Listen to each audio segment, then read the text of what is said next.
Governor Mitt Romney's shifting his schedule because of the storm. Jan Crawford is in Cleveland covering the Romney campaign and joins us now with the latest. Jan, hello.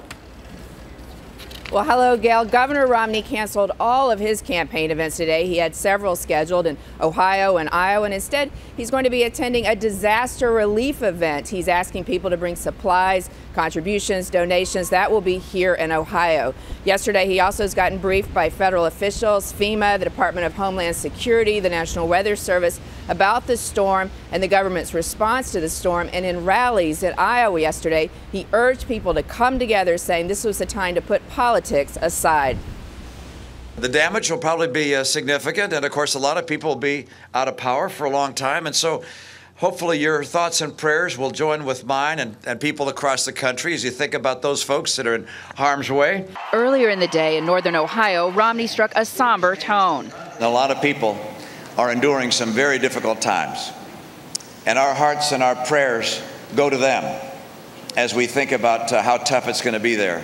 He also asked supporters to help those along the East Coast with donations to organizations like the Red Cross.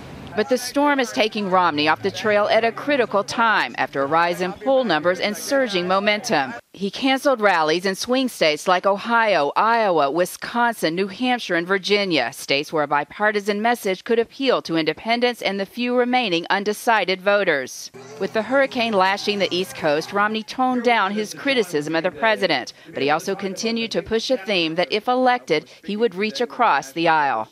I'll meet regularly with Democrat leadership, Republican leadership, work for the common interest of the people of America, put the interest of the people ahead of the interest of the politicians. Now, we are here in Cleveland, and I've got to say, this city and this area also has taken a real hit from this storm. This morning, more than 100,000 people are without power. Very high wind gusts here last night, over 65 miles an hour. Guys, we actually saw a woman trying to cross the street being lifted up and thrown down in the middle of the street just by this very high wind. And today, schools are closed, roads are closed, the airport is shut until at least noon and possibly much later. Still very difficult conditions here in the Midwest. That's right. That weather affecting you guys there in Ohio. Jan Crawford, thank you very much.